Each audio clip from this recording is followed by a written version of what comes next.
जय सिया राम। सभी भाइयों को मेरा नमस्कार।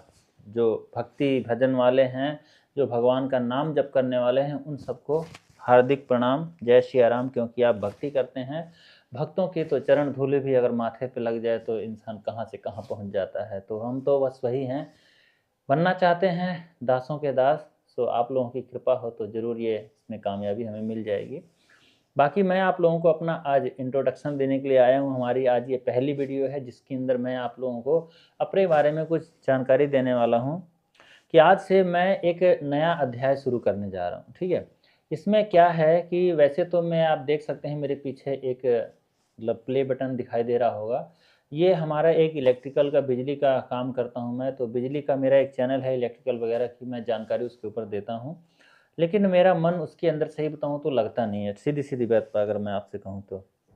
मेरा मन, क्योंकि परमात्मा से जुड़ा हुआ है 2003 से, हैं, तो इसलिए भगवान में मेरी जो कि मन है थोड़ा-सा अटकता है।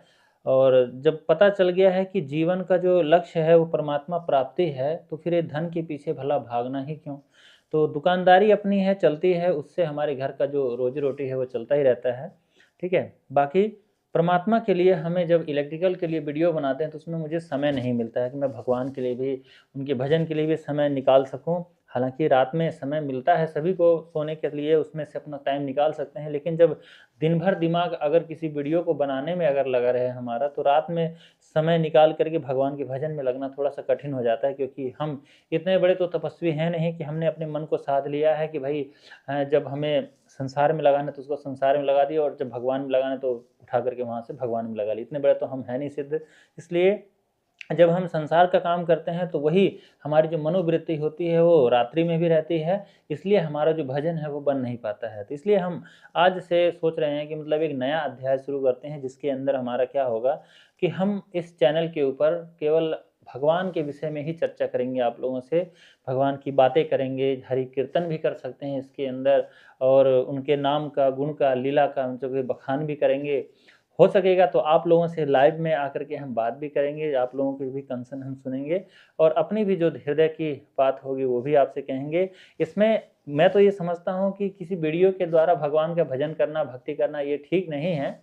लेकिन फिर भी अगर हमारे सहारे से आप लोगों में से कोई एक या दो व्यक्ति भी अगर जुड़ जाते हैं और वो भी भगवान का भजन करने लग जाते हैं, या भगवान का नाम, चर्चा, कीर्तन, मतलब जो कुछ भी है, मतलब बनता है परमात्मा के लिए इस जन्म में, गलत काम से हटा करके अपने आप को अच्छे काम में लगाने के लिए, तो वो थोड़ा बहुत भी अगर बन जाएगा तो हमारी जो कि ये वीडियो बनाना ये सफल हो जाएगा। हमें किसी की यहाँ पे निंदा नहीं करना है, किसी की ऐसा बुराई नहीं करना है कि भैया वो ऐसा करते हैं, वो अलग साधना करते हैं, हम अलग साधना करते हैं, हमारा वाला उच्च कोटि का है। किसी का ऊँचा नीचा नहीं है यहाँ पे, ठीक है?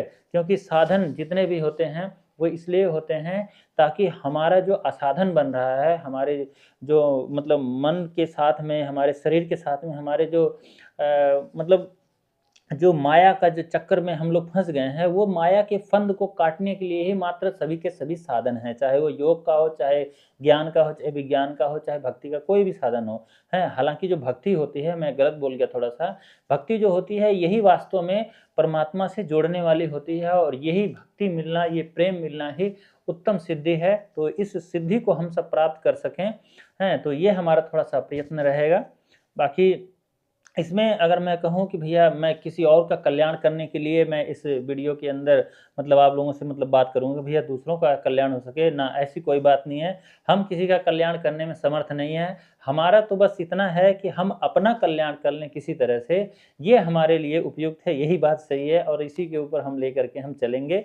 हम यही सोच के चलेंगे कि भाई हम अपना कल्याण कर लें, दूसरे का हो जाए, परमात्मा कृपा करें उनका भी हो जाए तो अच्छी बात है। क्योंकि वही करेंगे तभी हो पाएगा। हम अगर ऐसा सोचे कि हम किसी का कल्याण कर दें तो ये तो संभव नहीं है, क्योंकि आज तक राम जी आए, उन्होंने ऐसा जब नहीं सोचा कि भाई मैं सबका एक साथ कल्याण कर दूं। उनके राज में भी कितने दुश्मन हुए, उनको उनको मतलब नहीं समझ में आया, उनको तो उनको मार करके उनको समझाना पड़ा, क्योंकि वो ऐसी वर्ण व्यवस्था में आए थे, यानी कि क्षत्रिय बन करके आए थे। तो क्षत्रियों का ऐसा कर्तव्य होता है कि जो अगर बात से नहीं समझ रहा है बात को तो उसको मार करके यानी कि लात से समझाया जाए, क्योंकि बहुत लोग ऐसे होते हैं कुछ ढीठ जो कि उन बात से नहीं बल्कि लात के ही भूत होते हैं वो, तो इसलिए उनको ऐसे समझाना भी उनके लिए उचित ही था।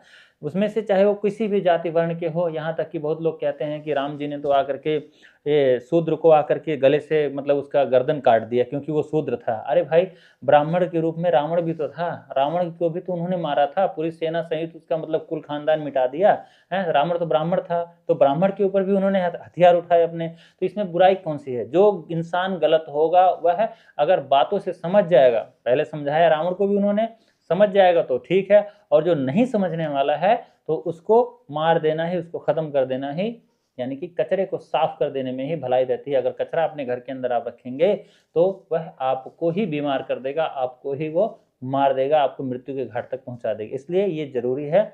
सो अभी हम इस तरह की कोई और बात नहीं करेंगे, बस इतना मैं इंट्रोडक्शन के लिए आपके पास में आया था कि हम जो है कि एक नया अध्याय आज से शुरू करने वाले हैं, परमात्मा की भक्ति का, उनके भजन का, उनके नाम का, उनकी लीला का, उनके गुणगान का, क्योंकि हमारे जो प्रभु हैं वो बहुत प्यारे हैं, इतने प्यारे हैं कि संसार के जो सभी प्राणी हैं अगर उनके प्रेम को समझ जाएं तो जितना भी कलेश है सभी के मन में, जितना भी कलेश है सभी के बुद्धि के अंदर, जितना ये लड़ने झगड़ने की जो भावना है ना, ये सब की सब मिट जाएगी और सब के सब लोग एक साथ आनंद में आ सकते हैं अगर परमात्मा की गुण लीला और उनके जो भाव हैं, उनके जो मतलब वो जो चाहते हैं अपने भक्तों से, अपने जनों से, क्योंकि इस संसार में चाहे दुष्ट प्राणी हो, चाहे वो अच्छा कोई व्यक्ति हो, है कोई भी हो, सब के सब परमात्मा के ही अंश हैं। परमात्मा किसी को लिए नहीं चाहते हैं कि भाई वो दुखी रहे, उनको कष्ट दे करके जो कि उनको ठीक किया जाए, वो चाहते हैं कि सब लोग समझ जाएं, इसीलिए ग्रंथ शास्त्र पुराण ये सब दिए जाते हैं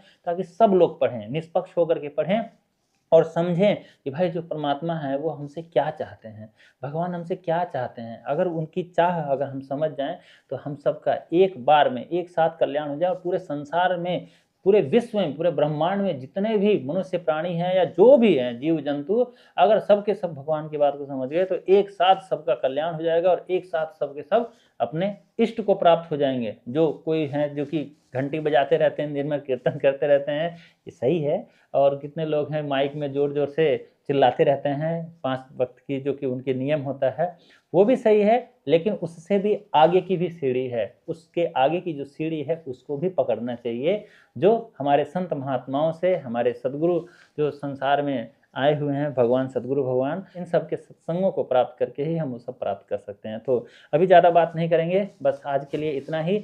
आगे हम आप लोगों के लिए शॉर्ट वीडियो में और जो मतलब इस तरह से थोड़ा बहुत अगर लंबी कोई बात रही तो इस प्रकार से ही वीडियो बना के आप लोगों के सामने जब हम प्रस्तुत करेंगे, हमारे जो मन के भाव होंगे, जो हमारे विचार होंगे, उसको हम आप लोगों के सामने रखेंगे। दोस्तों बहुत बहुत धन्यवाद हमारी ये पहली वीडियो देखने के लिए। जय श्री राम।